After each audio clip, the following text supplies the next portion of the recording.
centre of the Leicester equaliser. El Khanous, how much room does he have here? El Khanous going for goal, and he finds it as well. What a turnaround here at the Tottenham Hotspur Stadium. 4 minutes, Leicester have soaked up so much pressure. Fatawi jinking feet to get beyond his man, and the header from Jamie Vardy makes it 2. Wood should score. Wood Knockout. Yes! Yes! Anthony Knockout has done it. Tielemans lining one up. What a goal! What a brilliant goal by Yuri Tielemans! And the Leicester City fans go absolutely potty. Ball in behind Damian Vardy. It's 11. It's heaven for Jamie Vardy. Hold the back page. Hold the front page. A Leicester player has smashed the record.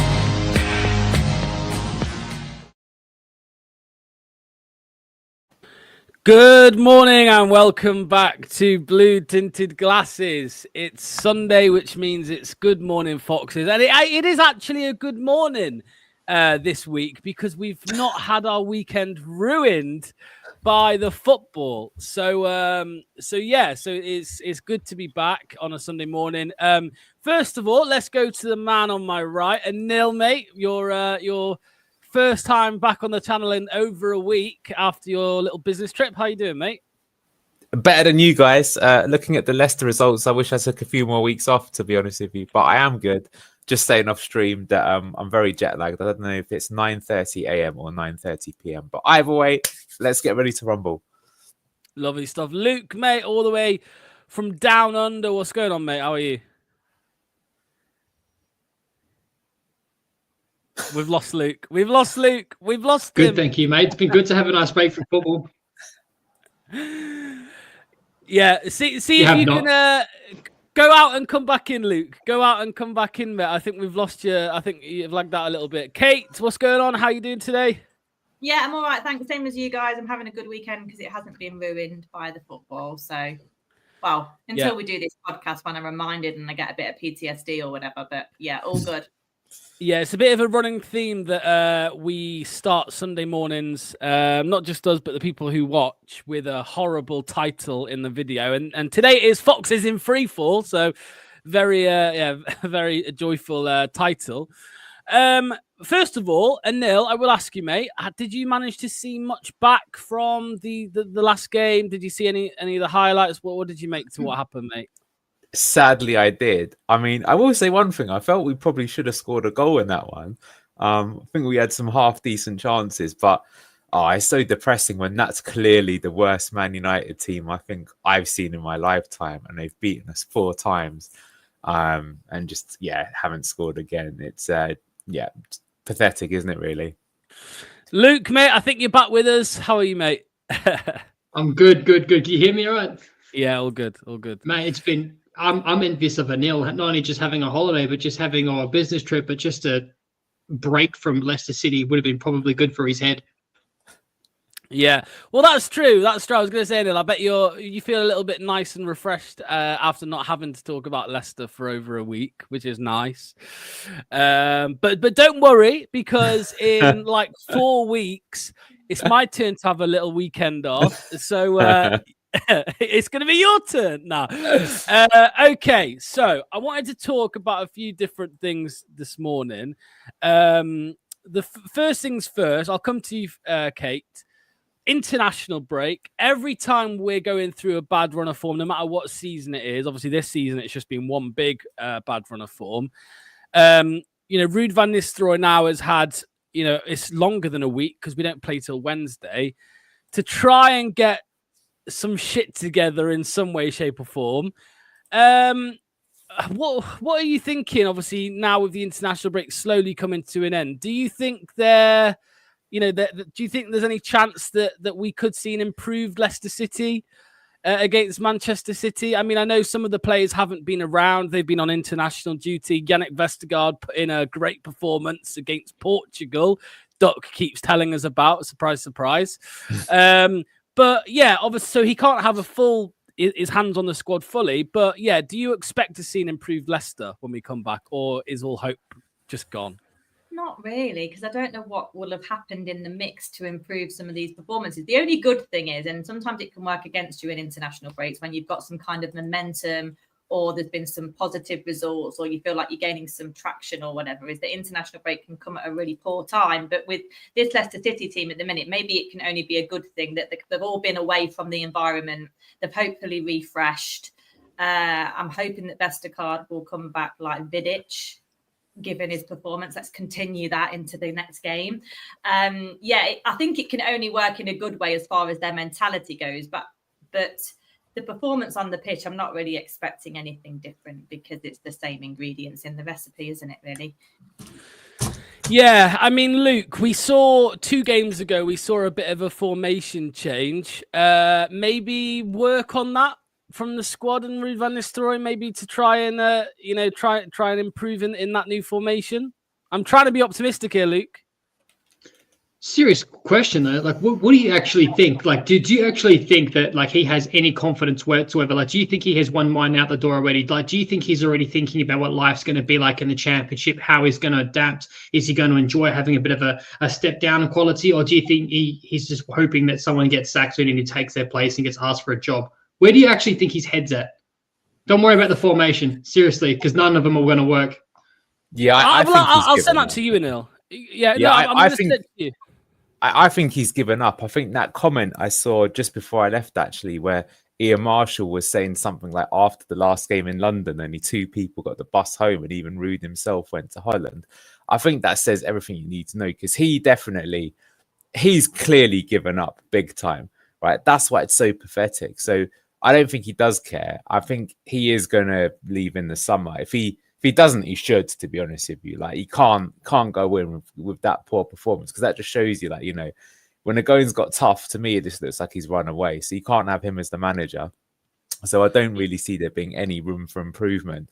The entire club is resigned to it. I think, you know, your point actually about the international break, I saw both Ayew and Bilal El-Khanous also scored, didn't they? So for them, they're probably like, oh, it's quite a relief to actually be in the team that's not so soul-sucking, taking the joy out of you sort of thing.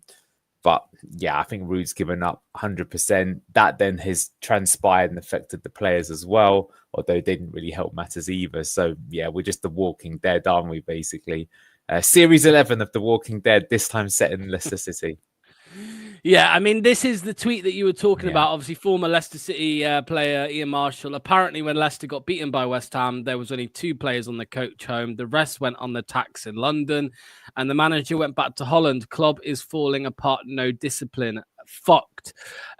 Kate, I mean, let me get your thoughts on that tweet. I mean, we're assuming that former Leicester player Ian Marshall has some kind of contacts, and he found that out. Does this just show that the players, the whole club atmosphere, around the dressing room and beyond is just has fallen apart? Maybe, just the season has completely wrecked them. They don't really care too much. I mean, we saw similar scenes when Cooper was sacked, the party in Copenhagen, the Enzo sign.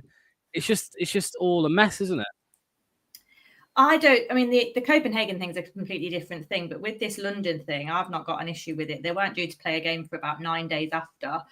They all go down to London on a Thursday night and they all decide as a unit to go out. I don't really know how that's different from any other form of employment. Are you not allowed to go out in London because you've lost or because you've played poorly, or your manager's not allowed to fly home because he's really close by to a London airport and he'll be back home in under an hour? I don't really understand the problem with that. I think Ian Marshall's trying to shit stir a little bit there, to be honest.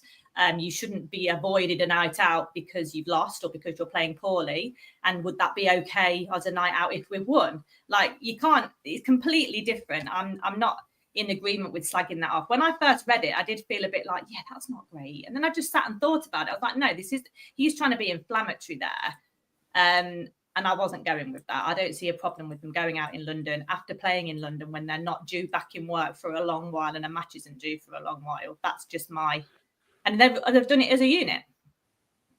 Yeah, Luke, what's your thoughts on it? Because I can see both sides to it. I mean, I feel like Kate's right. If we won the game, no one's going to talk about that, to be honest with you. No one's going to talk about how the players went out on the piss in London and Ruud went back to Holland. But we lost, right? We didn't win. We lost. And I mean, there's always stuff popping off about certain players. You remember James Maddison, right? When he went to the darts and people were kicking off because he went to the darts after a lot. What's your take on it, Luke? Because as a fan who's passionate, your weekend is fucking ruined.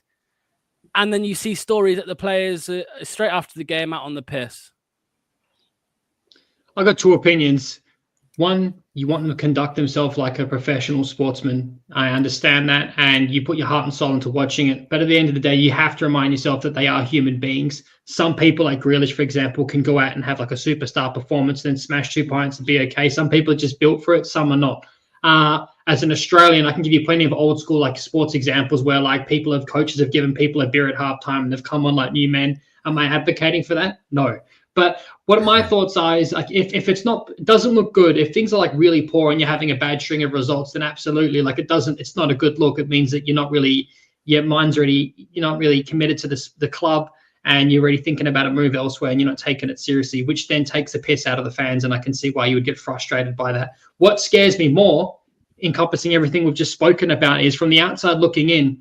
Imagine how bad it was, and we were stressing about no manager wanted to come here before the season started because of FFP and a point deduction. Well, now we were in the Premier League with, before then, maybe money to spend. Now we're going down of an embargo, points deduction potentially, and a chance we might not even be able to sign anyone and have to strip ourselves of assets to be able to comply. So it's going to be even more difficult if Ruud wants to leave, or his mind's at the door, he's not good enough to get a manager in that's going to not keep us in the championship for 4 to 5 seasons. That's what scares me. Yeah, just a quick one. They're not on the piss. I'm assuming that on the tax means on the piss, right? In this tweet, on the tax in London. I think that means you're going out on the piss. Anyway. Yeah, I mean, Kate, Anil, sorry, I'll just bring this to you. I mean, we watched the Kasper Schmeichel. I'm sure everyone's seen it on the overlap. I mean, this is one thing that he mentioned, right? He said that win, lose, or draw, the Leicester players ended the night together. Whether it was on the piss together, whether it was having a curry together, whatever, they would end the night together. And I suppose that type of thing, if they were to do that, does build team bonding, cohesion, all of that stuff in a way. Whereas if you've got 2 players going home on the bus to Leicestershire, on the coach to Leicestershire, the managers are over in Holland. And it wasn't even the international break at that point. So why is he going back to Holland with a few days to the next game? And then the rest of the players going out. It doesn't do much for trying to get yourselves out of the shit. I think the worry is from some fans. Yeah, I'm not really having it. I've seen that there's this thing in Italy which quite often happens when teams are struggling, where they all move into the training academy and they're not allowed to see their family for 2 weeks, and they're supposed to really work hard to try and get them out of situations. And I feel like ours is just the opposite of that. It's like, oh well, we're down, so just see you next game, do whatever you want. If that was the international break one, maybe I would be less bothered. But I mean, we all see it on the pitch, teams giving up, so that's how it feels like it. And yeah, I think for me, the title of this show is Foxes in freefall, and I think that's a massive problem, because you can go down because a team isn't good enough, right? I think if you look at Southampton in the Premier League this year, they're the one that's just obvious, where I don't think they have even maybe Tyler Dibbling they've got that's a good player. The rest of them, I don't think they've got a single player that gets into any other team in the Premier League, including crazy enough ours, right? So they're going down for lack of quality, but I still feel that when I see them play, they seem to put in more of an effort than Leicester do, right? For us, with this poor, awful attitude and the culture, this is major alarm bells. Will we do a Luton? I'm not sure it'll quite be that bad, but there is something that just stinks so badly at the club in terms of culture that I don't know about you, but I'm super nervous, not just for next season, but what do the next 5-10 years look like? Because the thing is that if we don't get up through parachute payments, you can get yourself stuck in that division. Look at teams like Stoke. Stoke have got some of the wealthiest owners, believe it or not, in the UK, because the family that owns them owns Bet365, but they can't get out of the Championship. So I know Luke and I were talking about it. Goes, we're going to be in a Championship. I'm like, Luke, we're a Championship club now. Get used to it. This is back in the early noughties. Yeah, look, he's face palming, but that's the reality. That's the reality.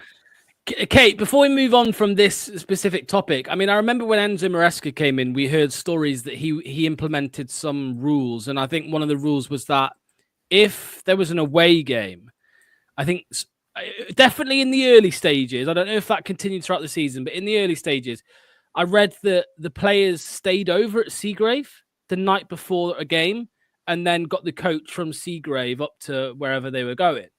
Now, I'm not saying that necessarily works in today's age. You know what footballers are like. Football's moved on from what it used to be. But do we almost need, if Van Nistelrooy does leave, do we need somebody to come in and kind of get the team back together, implement maybe some rules like that, make it so that they're no longer, because the players feel like entitled. You know what I mean? It just feels a bit off at the moment. Do you need a manager to come in and basically grab the bull by the horns?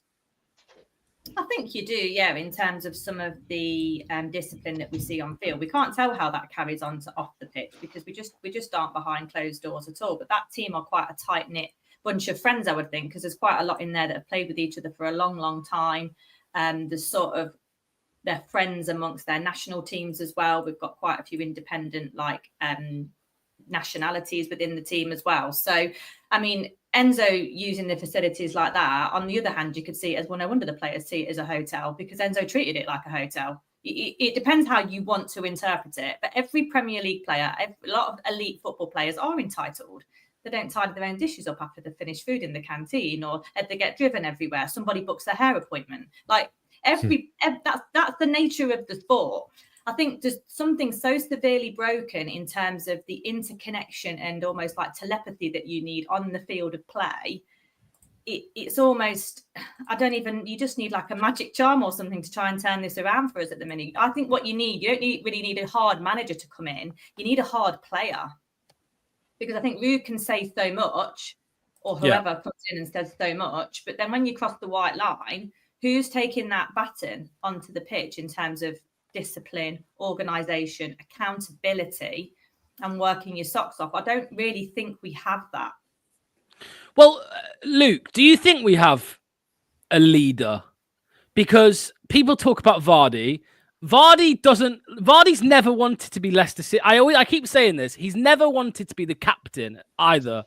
Like, when Ricardo's playing, it's Ricardo, right? Ricardo takes the armband over Vardy.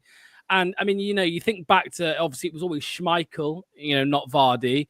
I think even last season it was between Ricardo, Albrighton and Winks, and then it would be Vardy. Like, do we just not have enough leaders in the squad, Luke? Because the craziest thing is Brendan Rodgers had this problem, and do you know who he signed to be the next leader of Leicester City, Luke? From Rodgers' mouth, he said this. He signed Wout Faes to be a leader of the Leicester City team. I mean, it's a mockery, Luke, isn't it? Oh, it's everything about him is a mockery at once. Now, in terms of a leader, it depends what you mean. Like, do you mean someone that can rile the lads up and get them pumped up and like instill belief, or do you mean someone that sets something by example? If you ask me, in my opinion, like if you have any kind of way of Jesusing and staying up in the Premier League, it would be someone that's not been involved in this rot. And I'm not saying it's going to be Jerry Munger and this kid, but let's say hypothetically he comes into the team. We've got nothing to lose. He comes in, he bangs a brace or a hat trick, and he has a string of form, and it inspires belief in the players around him. And then, once one goal goes in, the complete morale changes of the team. People start running more off the ball. People start getting more confident. People start wanting to have the ball received to them. Who's ever played a game here? We've all played. Anil, how many times have you ever played a game where you've been absolutely pumped and you're just so stuck in your own head, and every time the ball comes, you don't want it, you want to get rid of it straight away? No one looks like they want to take the ball by the scruff of the neck or the horn and press forward, other than maybe Bilal. So that's why we look so weak in attack. So in my opinion, we need someone, either a kid or someone else, to come in, smash a goal in, and stand up and be a leader on the pitch. That doesn't mean he has to yell and organize and coordinate everything. It just means he has to set an example and give team belief just by the way that he plays, that we can win this game. We'll get 3 points. I mean, Anil, there are a few comments, or a couple of comments, saying that, Vardy is the captain, and we heard stories last season about how he called that team meeting, when things weren't going so well, and it led to a turn in form and all this. But if you look around the pitch, let's just leave Vardy to one side a second. I mean, who is the next leader? Is it Winks when he plays? Is it? I don't know. I don't look at the squad and say he's a leader. We'll be all right. He'll get the players going. it was supposed to be Connor Cody, but I've always felt Wow. that's just such bad PR. Like, he might be good on podcasts, but he's not a leader. I've never bought that. Not when we first signed him as well. In fact, he was someone that I thought was a bad signing. As we signed him, I didn't think it was a good signing. Winks, the same thing. He was supposedly signed to be a leader as well, but it's like he was never that player for Spurs either. So, to be honest with you, Lux, I think we've lacked that player for a very long time. I think it's clearly been missing since Wes Morgan left. I think it cost us the seasons where we could have got into the Champions League and we didn't, although I suppose Morgan was playing for one of those as well, although he was kind of on his way out at that point in time. We really lack that player. I would really like to see someone like that, I think, especially in the midfield area, because I feel that, like, that's where I feel the leaders are the best, because they are the type of player that can grab the game by the scruff of the neck, as Luke would say. Yeah, you can have a striker or a goalkeeper as captain, but I don't really ever see it as being quite best thing. A bit old-fashioned. It should be either centre-back or centre midfield, because they seem to be the one where it's most influential. Centre-back, because you can see the game ahead of you. I feel like a good player can actually instruct them and give encouragement to the right players. So it's a big problem. I will say that it is something, though, that you see that is quite indicative of the modern game. Like, if you look at Chelsea, they've got a very similar problem. And again, it's because they've got all these young players that might be there on high wages, but they don't either, they haven't got that type of profile and thing. And even of the players they've signed, you can see there isn't someone that tends to have that sort of like leadership qualities. In my opinion, I think it's one of those things that players have either got naturally or they don't. You almost see it at school, don't you? There's that kid that seems to be more confident than everyone else, or the ones that aren't. I really think we need to solve it. I think we need to solve it. Like, do you know the best teams? The best teams tend to have like multiple captains, right? Like, they'll have like 3, 4, 5 people that are the captains of their domestic teams, but for not domestic teams, sorry, the international teams, but domestically, they obviously only choose one. Right now, we don't have a single person. So it is something like that. I mean, that's the thing then. We need to somehow fix the culture of the club. But here's the problem. The culture is set even above the players, even above the manager. So again, this is why we find it that, like, Ross has put like a really good comment there a few times about, the season tickets. Even it's funny, even someone here is saying like, oh, we've got like 100 people watching, only 3 likes or something like that. Do you know why? Because no one could be bothered to click on the button. Do you know why they can't be bothered to click on the button? Because the team can't be bothered. It's just affecting everyone. Everyone is so lackadaisical right now. So yeah, it's really, really poor. We need to get that player for sure. I don't know what the answer is, because we might have an embargo next season, as you say, which might prevent us from signing that. But I would like to see us sign 2 or 3 people that have that. And it's got to be something you literally look out for games. Like, look at the games when it was tough. Who was the one that like was the most vocal, that was getting stuck in? I mean, to be fair, they do say with Connor Cody, I remember in pre-season last year that Enzo was saying, oh, he's talking the whole time, which is good. But I mean, there's no point if you're talking on the bench. You need someone who's actually also a good player, not just a mouthpiece. Kate Just and wanted Luke. to add there, sorry. Go on. When I was talking about the kind of person that you want to come on the pitch, it doesn't mean that you wear the armband. It means that you just wear the badge. Like, Vardy is probably one of the few that just wear the badge, and he can't impact enough from where he plays, because if the ball's coming forward, he can't be telling people to move around because he's got to run for the ball. Like, Alan Shearer was always pretty useless as a captain for exactly the same reasons. He wore the badge of Newcastle really well, but as a captain, he's quite ineffective. So it's not always the same one in the same thing. It's who wears the badge, who is proud to wear the badge, who is absolutely not putting up with poor performances on the pitch. You don't have to be given that captain's armband to do that. It's like, back in January, February, when people were making parallels with the Great Escape season, saying, well, we did it. The difference is, Kate, we don't have Cambiasso, right? We don't have a player like Cambiasso.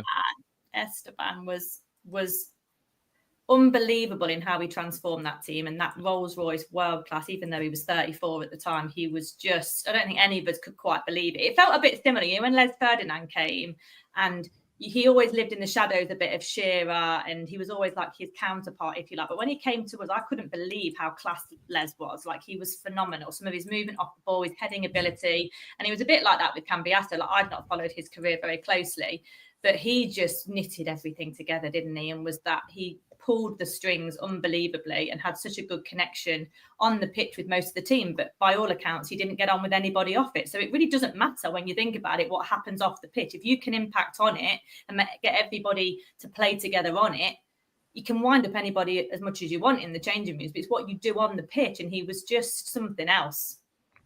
he engaged belief in that team and us that we could do something. Cambiasso won a treble with Inter. He won the Champions League with Real Madrid. He won the title with Real Madrid. He scored one of the best team goals of all time in the World Cup. Like, that's what a winner looks like. That is what a leader looks like. He didn't even speak English. I can tell you, Kate, you're really right. I remember this vividly. That season, believe it or not, Jeff Schlupp, I think, got the Players Player of the Season award, right? And one of the reasons he was so good that year is that Cambiasso was talking to him the entire game and telling him what to do. Because if you remember Jeff Schlupp, he was an athlete, but let's just say that I don't think he had necessarily the best grades at school.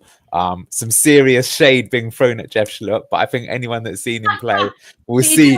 You do a sub 10 100 meters, mate. So Exactly. So what it was like is it was like seeing Cambiasso playing FIFA. So he was telling him what to do and when to do it, and he was really getting the best out of Jeffrey Schlupp. So that again is someone who's not just playing good himself, but he can see the problems in the team. He can drag them up and he can fix it.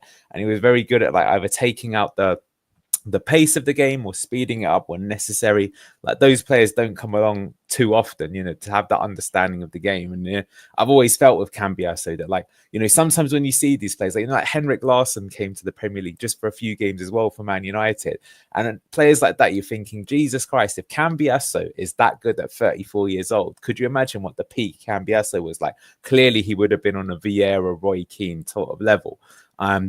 So, but look, for where we are as a team, we don't need to have a Roy Keane, Patrick Vieira, but I would love for us to have that type of player who just intimately understands the game, has come from that winning culture. I think we always say it with the scouts as well, that like these South American players, even Buonanotte, he seems to try. Like, there's something about that. Don't get these players that are spoiled, because that is something that I definitely see that in the game a lot as well. That so many players, they get into the academies at a young age. They don't really have to work their way up. They know they're going to be a pro quite early on.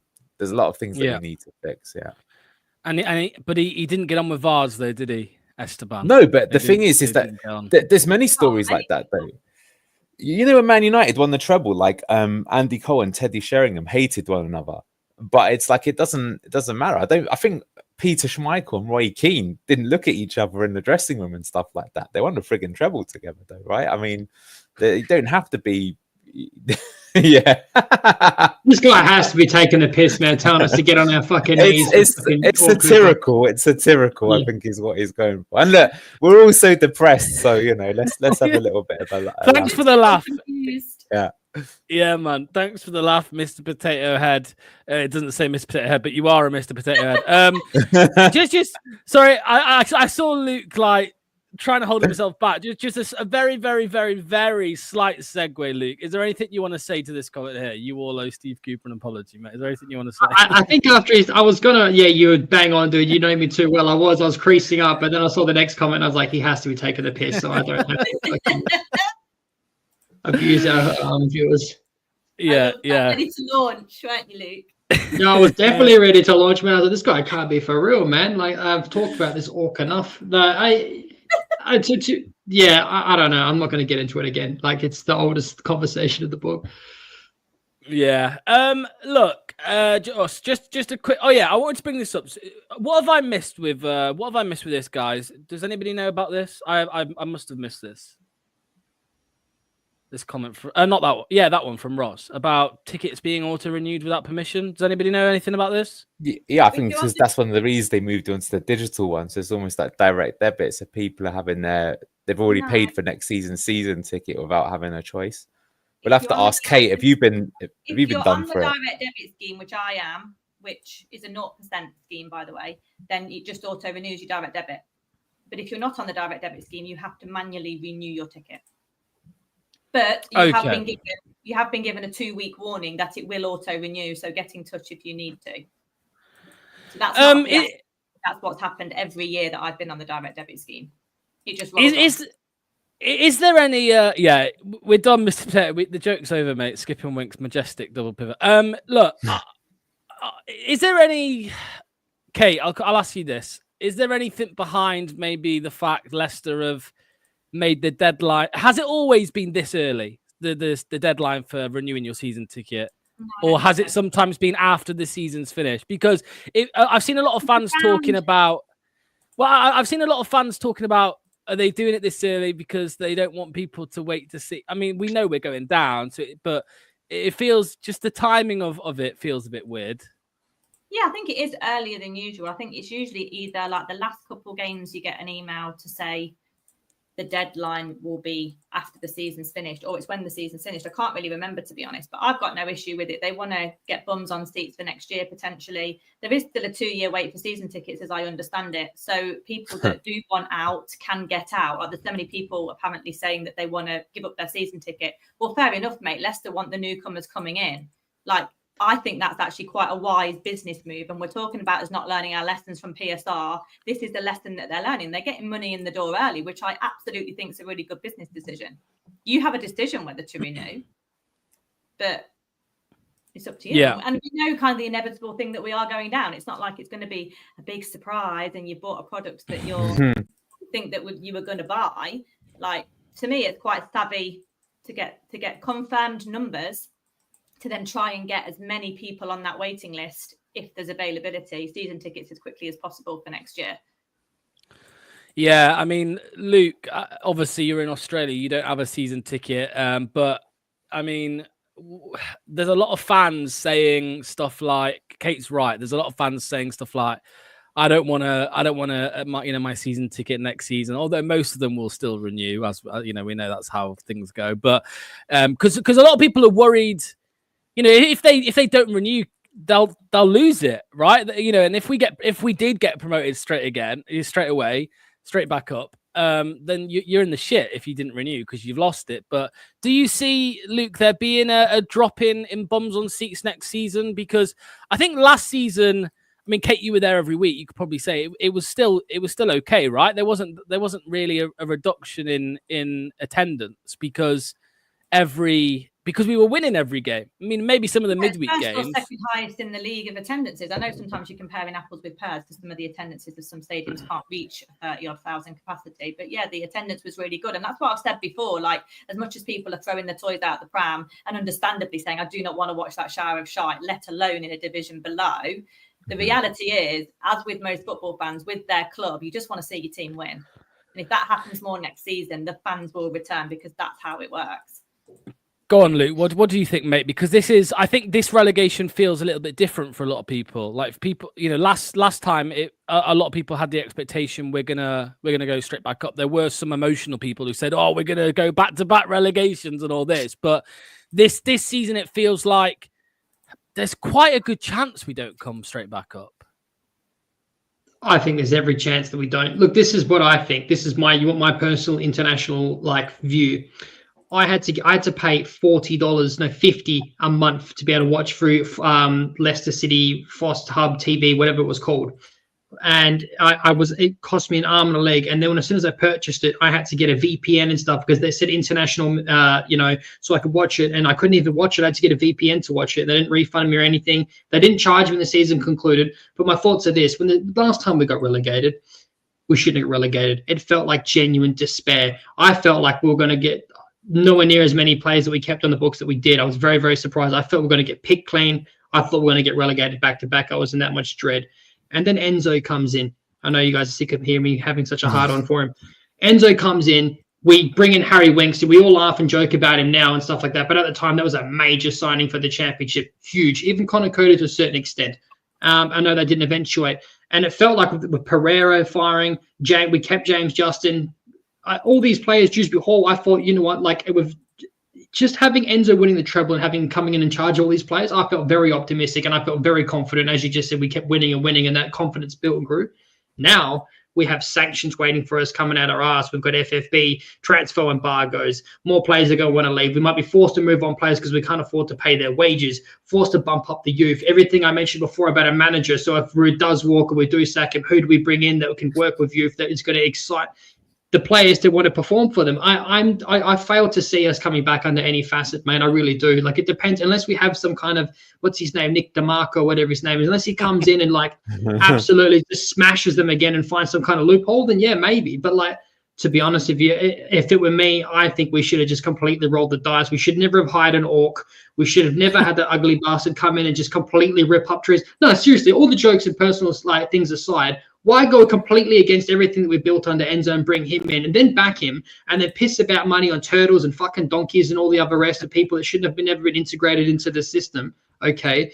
It makes no sense. And we should have just rolled the dice. If we were going to win a Nick DeMarco, you know, we should have been like, fuck it. We've got money. We know King Power has money. Let's do a Nottingham Forest. Let's splash cash that fits a system that is going to be cohesive with the existing players that we have and a manager at the back behind it. And then we can maybe take a step forward. Yes, we may take a points deduction, but we're going to build confidence and we're going to build around that squad. And hopefully the subsequent season is going to be even better. Now we're going to go in the complete opposite and we're in a complete free fall. We've gone from Brendan Rodgers to Dean Smith to Enzo Maresca. Cool, right move, got the recruitment right, and we got it done early. Fair enough. I like that. Give respect to the board there for that one small thing. And then we go ahead and hire Steve Cooper. Why? I want to know. Did they panic, Anil? Did the club panic in the summer? I mean, we don't need to talk too much about this because we've done it for fucking months. But did the club just panic and appoint somebody who, on paper, was the best fit to keep a team in the Premier League? Yeah, I mean, look, at the time that you can sort of see reasons why they would go for it, but we've said it before, it's director of football and not understanding the decisions. And we've said it as well that they give too much trust to the manager. Never in a month of Sundays was signing Bobby de Cordova-Reid and Jordan Ayew good moves, in my opinion, although I suppose Ayew looked good in the early part of the season. And yeah, now all these bad decisions are going to come home to roost next season, right? What do we do now that we're going to have these players on the wage books? It is all about the style of play. It's not really been built very well. So, yeah, it's I can't help but agree with Luke there. And this is the problem. Then, do you know what, though? I think the bigger thing is that, like, I agree with Luke that when Enzo came in as well, at first, like, we don't really know too much about him. So let's just see what he does. And then when we saw that he was playing the inverted fullback right away, it was exciting because, like, basically no teams in the Championship do that. And not only that, it's like, you know, this is a really forward-thinking manager. So he might not work out, but at least there's the potential that he could be the next big thing. And then if we get promoted to the Premier League, it might, because that's what you need, right? If you're a team that's struggling and your players aren't good, then you need something that you've got that is like a cheat code, right? So say when we won the title, really we won the title because we had 3 cheat codes. We just so happened to sign 3 world-class players for less than 7 million combined, and all of the top teams were having a rebuild at the same time. So that's why it's 5,000 to 1. Or you have something like you have like the next best manager that no one's worked out, who's going right to the top of the game. Or you have some player that comes from your youth academy that's going to end up being, you know, the next Ballon d'Or or something. You need something like that. And I think the issue is I can tell you one thing, Locks, Ruud van Nistelrooy, he ain't going to the top. Not from what we've seen, right? And then who are we going to get? I wouldn't be surprised if it is Sean Dyche next season. Do you know what? He might do a good job for us. He might even get us back up, but it doesn't really make you that excited for the future. So, oh man, it's just a bit grim right now, isn't it? We need to have something to make us confident or excited. Like, again, going back to the Championship to begin with, I was so depressed. I don't know about UK, but I remember the first game of the season, them coming out. I actually went to that game and just seeing the Championship banners instead of the Premier League with them standing there. It's like, oh god, it's really hitting home now. And you've got like I don't think they even have electronic scoreboards. I don't think. No, they don't. They just changed. Like it felt a bit like no frills, didn't it? To me, it felt like us doing a school play or something, and us pretending to be a Premier League club, but not actually, like just cosplaying as a Premier League team. And it just really was a bit depressing. But we're back there again. They need to do something. Let's go back to the question you asked me, Locke. So they were like, you know, did they panic? I mean, look, we wanted Potter, and he said no. So like, we can't wait forever. We need to have a man in now. So we've got to make this decision. But I think it is bad that clearly Top never wanted Cooper either. So that's bad. You got to learn from these lessons. They got to be talking to people right now and like tapping up the people who are going to come in and help us out there. And I just asked the panel what you think, but I've got to say I really don't want Van Nistelrooy for next season. I think the way that he's gone about it has been pathetic. And I think if we have him next year, I don't see us. I'm not sure we'll even make the playoffs with him. I think he'll get sacked early in the season if he stays with us. Well, Kate, back in November, the club, you know, made a strange decision. We had a 2-week international break. They didn't sack Cooper. We then played Chelsea, lost, and they sacked him. We're led to believe that was because after that Chelsea defeat, there were some strong words said, you know, to maybe Top or others from some of the players. We've now just, we're in the middle or just coming towards the end of another international break, or halfway through another international break. It doesn't, Rude's not going to be sacked during this international break. I know I said to you on LTID the other night that, I'm normally, I think I said, I love a manager sacking, right? I love when things aren't going well to say sack him. But for me, it makes no sense at this point. We all know we're going down. Personally, I think you wait until the summer, because if you appoint somebody now, a new guy comes in, he loses 7 games, and then it's just a bad start. So what's your take on that, Kate? Do you think we should make a change to try and stop the rot, or do you agree maybe we should just wait till the summer? It's a bit of a head and heart question, isn't it? My personal view, when I don't have the money and it's not my business, is that I wouldn't want someone in my company that clearly isn't part of my future. I'd want them out as soon as possible. So Rude to me has brought more problems. We had enough problems at Leicester City at that point when he came in, and he has also added the goal drought into that mix as well, which has just made it feel like a really embarrassing season on loads of fronts. So I'm of the opinion that you should get rid of someone who's clearly just not gelling with what we want to achieve. However, the other side of it is, if it's to the benefit and the good of PSR in the long run, and we can save 7-8 million or whatever it will take to pay him off, I've got no idea, then do we just see it out till the summer? So there's an argument for that as well. But saying that bringing a new guy in who's going to lose 7 games, well, keeping an old manager in who's going to lose 7 games and not part of your future could be seen as worse. But I suppose your head would say there's no point wasting money on a new manager and paying 2 wages at the same time for that period.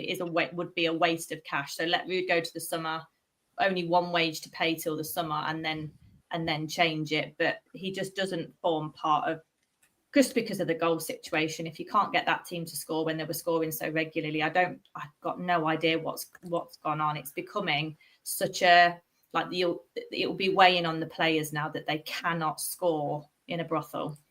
I think because I spoke to Rob Tanner the other day or last week, and he said he doesn't think they will make a change before the season ends because of the cost and the doubt over what it would change. It's a lost cause. The last thing he was told was there is likely to be a parting of ways in the summer after relegation, but whether that's him being sacked or walking, he doesn't know. Go on, Luke. I want you to talk, because I know one of the options is an interim, and I know that you've got somebody in mind, right, for an interim. No, I vehemently disagree with this. Before we come on to it, I'll segue perfectly into that. So what I think is, first of all, I think that we may be forced to stick with him, but that doesn't mean piss fart around and fucking wait, be dick in your hands and wait until the summer transfer window. I think we should be interviewing people secretly now. I genuinely do. And people that are going to have youth in mind, and people that can walk in and not give an orc level PowerPoint presentation. I want someone to come in and be like, this is what I think we can do. This is the brand of football I think we should be playing. I've had a look at this year. If I've watched him in under 23s, I think I could do this and that if we keep him and him and him. I want someone to come in of confidence, not tell he has to be back, just say this is what I can do with what we have available. I have a clear plan and I think I can work from this. That's what I think we need. Putting Andy King in charge is the most crazy bonkers thing that people can possibly say. I don't know what people are talking about. What experience has he really genuinely had? What has he had? Well, tell me, please, on paper, his resume as a manager, and why you think it's a good idea to put him in charge of a Premier League team that is struggling badly, devoid of confidence, doesn't have the players to be able to stay up, in my opinion, and you want to thrust him into that negativity and tarnish him getting possibly in a job anywhere else. I think that's absolutely insanity, if you ask me, mate. I really do. That's my 2 cents. I was going to say, it's just sentiment, isn't it? It's just sentiment. Andy King, Leicester legend, give him the job because he's done his coaching badges and he's part of the coaching team. And what does it say about us as a club, though? What does it say about us as a club? I agree. I don't see the sense in it. Go on, Anil. You weigh in on this discussion, mate, about the way we should approach it, because it must be going through their minds at the top of the club about how they approach the manager situation, whether they make a change before the season ends, interim, wait till the summer. They might not even know if they want him gone. They might want him for next season. We don't know. But there's a comment here which I do kind of disagree with. if you look at the past 30 years of managers, we have always gone from style to style. I would say there was a change when Shakespeare left. They went Puel, Rodgers, Dean Smith was for 8 games, interim. Enzo, there was a clear change for 3 managers, and then they backtracked on that. Well, that's why the Cooper one was bizarre. I mean, regardless of what you think of Van Nistelrooy, he is doing the Rodgers and Puel style backwards and sideways football. So you can sort of understand that to some degree. The thing with King, do you know what? As bonkers as it sounds, I would actually ask Andy King and say, what do you reckon? If he fancied it, I would actually do it, just because I just don't think it's right what Ruud is doing, to be honest with you. Like, it's you learn a lot about. Do you mean as an interim, Anil, like to see through the yeah. I'm shocked. If not him, someone else. Just because I get it, Luke. I don't expect the results to improve, but the thing is that I feel that, like, there's a way to go about things. Like, I've seen this happen before. There is some, I don't know, I've seen this even like in work and stuff like that. Sometimes you get professional people who, even if they go, let's say, Kate, you're leaving in 28 days, right? But still, up until the last day, they're professional, they're doing a good job. You can still count on them. There's other people that as soon as they go in, they've just checked out, right? They start going home half an hour early, an hour early. They start turning up late to work. And it's like, well, you can't really tell her off because she's leaving anyway, right? But it does kind of give you an opinion of what that person is like. So if there was someone, it could even be one of the coaches in the club that's like, screw it, I'd love to have a go. I don't care even if I lose it. I want to try something. And because right now it's just, we would just take even performances, goals even, you know. I always said this during that Great Escape season. If we'd have gone down at the end of the season, they still looked at the team and gone, do you know what, though? We still put in a really good effort. We were in most games. We gave it a try. It's not to be this time round, but we know what the level is, and we'll be back stronger. This time round, the problem is you're looking and you're thinking, pardon my language here, but fuck me. What is the future of Leicester City Football Club right now? And it does not fill you with confidence as to where we're going. So, yeah, and you said it yourself, Kate. Like, if you've got someone who doesn't want to be part of your organization going forward, and I'm sorry, but the vibes that I'm getting of Van Nistelrooy is that he either doesn't, or he's completely packed in this season. He's just, resigned to take it next season. But if even that is not, for someone who's been paying millions of pounds, in my opinion, an acceptable way to do things, you should be trying to, because like I say, it's just going to mean that, like, when times get tough next season, remember, even though we won the championship last season, we had the tricky spell, didn't we? So, you know, if we hit that tricky spell next season, which we are, it's going to be a fact that we will. I mean, oh God Almighty, I'm not looking forward to the call-in show already, Locke. So whenever it is, it could be 1 week in, it could be Christmas, who knows? But we got to make some serious changes there. So yeah, I get what you're saying, Luke. But right now, I just think a refresh would be decent. But I get it that what you're saying is you'll put someone else in, you'll kill their career before it's even started, and it's going to have zero impact. But I'm just fed up of seeing this Dutch guy manage us to no goals again. Okay, well, on that point of killing a career, I mean, Kate, what do you think to Andy King? Because of course, if he wants to do it, then that's fair enough. But you think of, like, I think straight away to Ryan Mason. Do you remember at Tottenham? You know, he would have, when his career obviously was cut short because of the head injury, he clearly had aspirations of either coaching or management. And now he seems to just be the guy that they go back to when they've sacked a manager. He's just an interim, a permanent interim manager, if that makes sense. And my worry is that something like that could happen to Andy King. I'm sure he'd love to stay at Leicester for as long as possible, but there's danger that you then just have him in that situation where, well, whenever Leicester sack a manager, you know, Ryan Mason situation, whenever Leicester sack a manager, he'll just be the interim. When maybe his aspirations are way beyond that. He wants to be a manager in the future, you know, a full-time manager.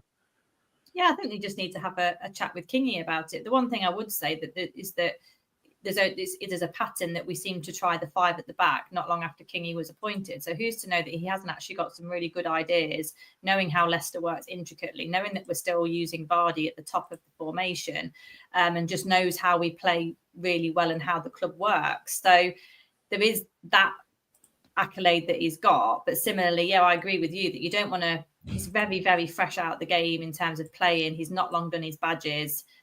He was in the youth set up until a month ago. So, you know, you want to walk before you can run with him. You just have to have a chat with him about it. If he doesn't mind being in the spotlight, because he will be central in that spotlight. If he takes on us for 7 games, it's not just well, you're not going to get any results. You are going to be in the spotlight. All the press are going to want a piece of you for that massive story of Leicester getting relegated again. And sometimes that can be really damaging rather than the actual job itself. It's handling the press and the pressure in that cauldron that will happen at the end of the season. And that can be quite off-putting to a young lad trying to make his way in management as well. There's quite a lot to the job these days. Yeah, for sure. The last thing I want to talk about today, guys, this is a bit of an interesting one.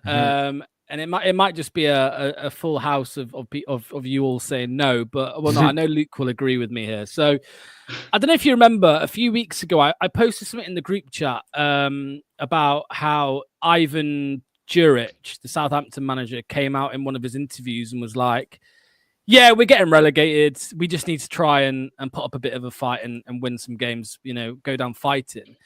And I think at the time, Doc and yourself, Kate, kind of disagreed with my opinion that the Leicester's kind of should switch to that kind of mentality, because at the moment we're still seeing interviews, James Justin talking about I see enough of this group that we can stay up. It's bullshit, right? I can see enough of this. James, come on, put a sentence together. And I was scrolling through X last night, and I also found a really old clip of Craig Bellamy when he played for Wales. And in one of the post-match interviews, he came out and was like, yeah, to be honest, we're just terrible. We played a rubbish team tonight and we still didn't win, and we ain't qualifying for the World Cup. And it got me thinking again. I'll ask you first, Luke, because I think you'll agree with me definitely. But would you like to see? I know it's against all the PR training that everybody gets in football. Would you like to see a change in approach from Leicester, that maybe just being a bit more honest with the fans and not trying to fucking bullshit them into or gaslight them into thinking we can still stay up? Okay, I'm glad you asked me first. I think I've got a good answer for this. First of all, I think that if it's someone like, for example, like against, I think it was Brentford, Brendan Rodgers come out and said, I think we overachieved and stuff like that, and it's early and someone that's in place before the season even began, it's completely wrong, because no one wants to play for you, and everyone's just like, well, if he doesn't have confidence in me, I don't have confidence in him, I can't be fucked, I'm just going to talk with my manager and get my agent, and I'm going to be out of here by the end of the season. However, for your example, I'm not going to try and repeat his name, I can't pronounce it, the Southampton lad, he's come in halfway through or whatever after Russell Martin.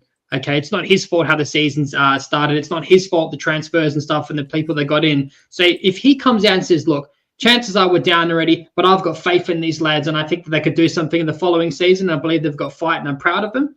There's a sense of freedom from that, because it's just like, there's no stress and expectations, but he still believes in us and he's not disrespecting us.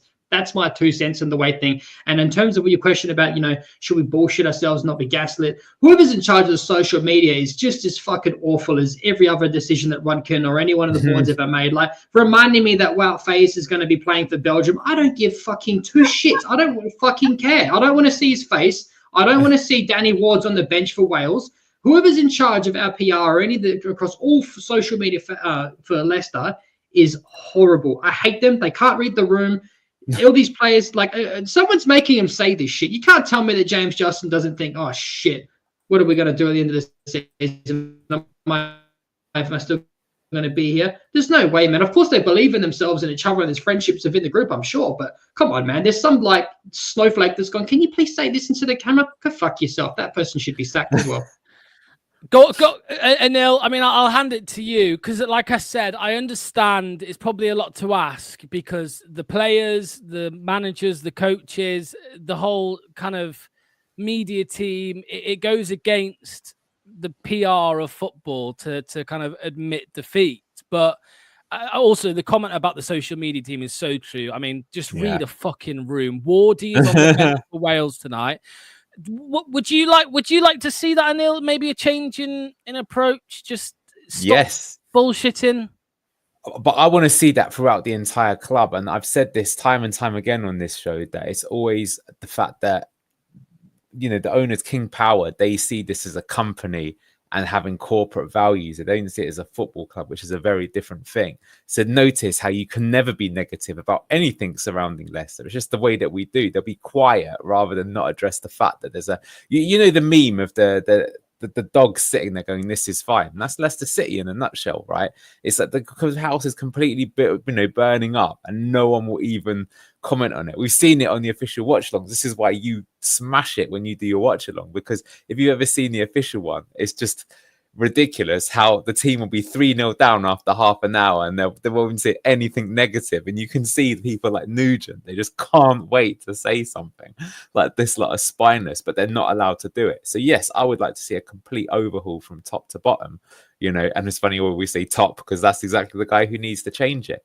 And I've always said that what's ridiculous with Leicester compared to any other club is there's so much goodwill, right? This ownership, you know, even if the owners do change, right? Let's get real. We're never going to hit that. We climbed to Everest and we saw the world from the top, you know, the tallest point on the planet. We'll never get there again. It's impossible. So because of that, people actually have so much credit for you, but they just treat us with such disdain. If they were more honest and they did say things of that, I actually think that so many people would get behind them, because they'd be like, yeah, we do love our owners. They did what they can. Right now we're going for a bad patch, but we'll you know, look what they did for us. We're going to get behind them. They're going to fix it. But right now it's just like, nah, these guys don't know what they're doing. You know, Nepo babies come in, nowhere near as good as his dad. All these narratives are easy to write, but it looks that way from the outside. So I'd love it if they would change it, but I don't know. I think in the past I would have thought it would never happen, but you can see, I think, that like all businesses are like this. It's like, I remember back in the day that like there were some companies, for example, that didn't have a website at one point in time. You can't make this up, Logs, but it's true. Then it was like some companies didn't have a social media presence, right? Until they started realizing, all our competitors are doing this stuff and it's working out, so we need to jump into it. So eventually, even if it's years late, probably Leicester will start doing things like that. And I do wonder if they will go down the route of actually starting to talk to their fans and get someone in. Who knows? You might see Locks working for Leicester City Football Club in the future. Can you imagine? As the official PR guy. We need that to happen. So I think I would love to see that kind of refreshing thing from the team as well, because I just think it makes it easier to get behind them. It's just, if you just quote this like spineless stuff, it doesn't mean anything, does it? It doesn't make you connect. And I say it again, it's like you can have good times and bad times, but, you know, maybe this is a question for Kate, but do you feel like any connection or any sentimental feeling towards anyone at Leicester City Football Club right now? Because I don't. In fact, sometimes I look at behind us, we've all got our Leicester City memorabilia, and I just think we're just suckers. We're just giving these guys money and they're just laughing at us. That's what it feels like. Luke's right, sitting in his penthouse there. He's changed his background picture. No. He's concentrating on number one and he's balling it. Whereas us idiots are sitting there with our merch. So that's what it comes down to. Yeah, go on, Kate, because like I said, I know that you disagreed with it a few weeks ago, because I think yours and Duck's view on it was, well, we're still mathematically, you know, it's possible, you know, even 1% is possible, so you can't really do that. But what's your take on it now? Because we do continue to see these player interviews where they say, you know, we can stay up, we've got enough. Yeah, I mean, the best interviews that you'll see from, I think, a player or a manager is James Maddison, because he's just always unapologetically himself and he's very articulate and very genuine. And it's quite baffling that there's not many of those around. Like, Ruud isn't genuine. I would absolutely be of the same opinion that we're not mathematically down. Anything can happen. And it's because it's happened before that I feel like that. But with Ruud, and I think I saw someone in the chat say the Brentford interview, the post-match Brentford interview was just unbelievable. And that's part of why I don't think Ruud's part of our future. Like, he has thrown in the towel. Even if he said, we have got such a battle ahead of us, like it's shit or bust basically in these next 10 games now. But we're just going to try and give it all we've got. Scoring's a problem. Like, just talk actually publicly about some of the problems. We know that we can't score. We're trying to put it together. Like, just come across as a bit human rather than inhuman and, you know, AI generated almost with the same answers all the time. Like, it's quite frustrating. It just doesn't come across very genuine. That's all people want. Football are full of genuine people with their hearts on their sleeves for the club that they love. And they want a manager to come across the same and the social media team to come across the same. I think we were 3-0 down against someone. I think I said it on our chat. The social media team said at half time, got a bit of work to do, lads. Yeah. I don't know if this is an actual. I don't know if this was actually said, but can you imagine? I mean, you can see it. This is it. Somebody could say the craziest thing, and it would be like, yeah, they probably did say that on Maybe their Twitter feed. Stockley can't write it. Maybe Bar writes it.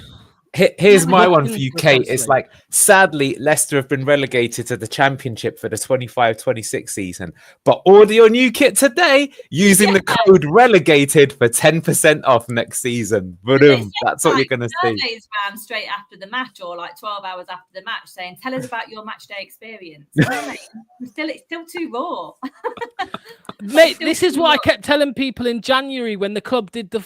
I say it every year. Well, I said it 2 years ago when they did the get 30% off your shirts, you know, at the shop now. And I always say, don't fucking fall for it, because it'll be a relegation sale at the end of the season. You'll get 50-60% off. Like, it's just, yeah. And you want to publicise that there's a sale on, but it can't come from the same kind of app or source that you look to for match day information, in my opinion. Like, that kind of commercial side of it needs to come from a different source, via email or by something different, because seeing the team news, then seeing a 4-0 defeat, and then seeing, let's get your survey back on how you feel about the game yesterday. Oh, and by the way, do you want to buy the third kit because it's on offer? No, not really, mate. Like, you're joking at me, and it's going to make people combust a little bit. It's not, it feels disingenuous. My feed on Facebook has been violated with like potential sales of this Ice Kings kit, and of all people they decide to fucking aggravate me with in the shirt is Victor Christensen, one of the single people that's responsible for us being relegated this season. Why who is in charge of the social media? I'm starting to get more aggravated the more I talk about it than I am about John Rudkin. Who is doing this shit? Who looks at Victor Christensen and goes, you know what, we're going down, and I fucking want that kid. I hope he doesn't go to Bologna again. Like, what is stupid? His algorithms. Because you keep talking about that's what I think, Kate, as well. It's detected how often. You keep searching for him, and it's just fed off you. It feels you. Yeah, 100%. Yeah, this is it though. People will blame it's Rudkin. It's Rudkin in charge of the. Rudkin's just got the X app on his phone, and he does all the tweeting. I'm glad they blocked me on X. I was speaking to someone last night, and I said, "Have you seen what?" I said to him, "Have you seen what Leicester just tweeted?" And he went, "No, they blocked me, so I can't." So I had to screenshot it and send it to him. I was like, "Yeah, they do a lot of that as well." Although some of it is justified, of course. Okay, right, that's the end. Thank you to everybody who's been with us throughout the majority. It's big shout out to you guys for watching, because I'll tell you now, I wouldn't be watching any Leicester content this week. I would be having a full detox of Leicester City related stuff. We are back tomorrow night for the call-in show. We will definitely have the call-in show tomorrow. We'll definitely have Foxes then on Wednesday. In between that, though, I'm not sure, because obviously it's the international break. It's a bit difficult. We'll come up with something, maybe another one of them ups and downs shows like we had last night with Joe Wayman. We'll maybe get on I don't know who's coming up. Sheffield United fan or something like that. So yeah, cheers to all of you. Thanks to Luke. Thanks to Kate. Thanks to Anil. Say that again, sorry. Is that a potential pre-match for next season, a Sheffield United fan? No, they're coming up. It's just well, they might stay out. I mean, Leeds are. I mean, they're level on points at the top. They could do a Leeds. Yeah, of course. For us, it's down and down, but yeah, ups and down when you include the other team. Also, last one here. Chester says they also talk about price freezing like it's amazing. Why don't they just lower prices? Yeah, I mean, I think in football we understand that they don't lower season ticket prices. There's been 2 price rises in the 12 years I've had my ticket, and inflation's probably been around 30% in that cumulative year period. So we're doing okay. It's actually gone down in real terms. That's really geeky of me to say, but your price has gone down in real terms. You'll never sing that. Yeah. That's one thing it doesn't upset me, because I think season ticket price rise. I mean, it just happens. We've got relegated. We're getting relegated, and they've frozen it. It makes sense to me. But all right then. Cheers to Kate. Cheers to Anil, and cheers to Luke. We will see you, like I said, tomorrow at 7 p.m. for the live call-in show. Enjoy the rest of your Sundays. Enjoy the rest of your Sunday with no football, because that'll make your Sunday much better. Cheers all. We'll see you soon. Bye bye.